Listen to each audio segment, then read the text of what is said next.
Kryeministri Hristijan Mickoski, duke reaguar ndaj deklaratave të djeshme të liderit të opozitës maqedonase Venko Filipçe në lidhje me mosmarrëveshjet me Bullgarinë, tha se i vjen keq që Filipçe dhe LSDM-ja vendosën të gjunjëzohen para interesave të huaja në vend që të mbrojnë interesat kombëtare.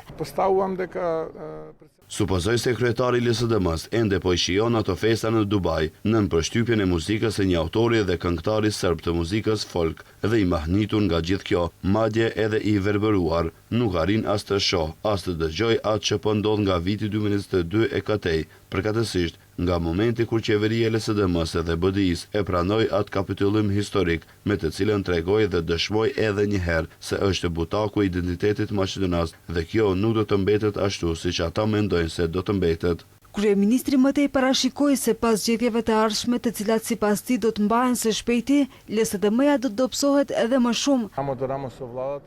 Por lajmi i mirë është se së shpejti do të ketë zgjedhje. Pas atyre zgjedhjeve do të ndodhë që partia që ai e udhëheq të marginalizohet, dhe unë shpresoj që edhe ai, edhe të tillët si ai, përgjithmonë të zhduken nga politika, edhe të vinë njerëz që e duan dhe e çmojnë atë dheun e tyre, që janë patriot të vërtet, dhe që do të luftojnë për këtë shtet së bashku me këtë qeveri dhe me mua. Kujtojmë se Filipçe të hënën akuzoi Mickoskin se krijon miq artificial që të mos i bëjnë ndryshimet e nevojshme kushtetuese. Ai tha se ndryshimet kushtetuese nuk rrezikojnë identitetin maqedonas siç pretendon VMRO-ja, por sipas tij, arsyeja e vërtet pse qeveria nuk dëshiron të zbatojë ato është sepse nuk dëshiron që vendi të ecë përpara në Evropë.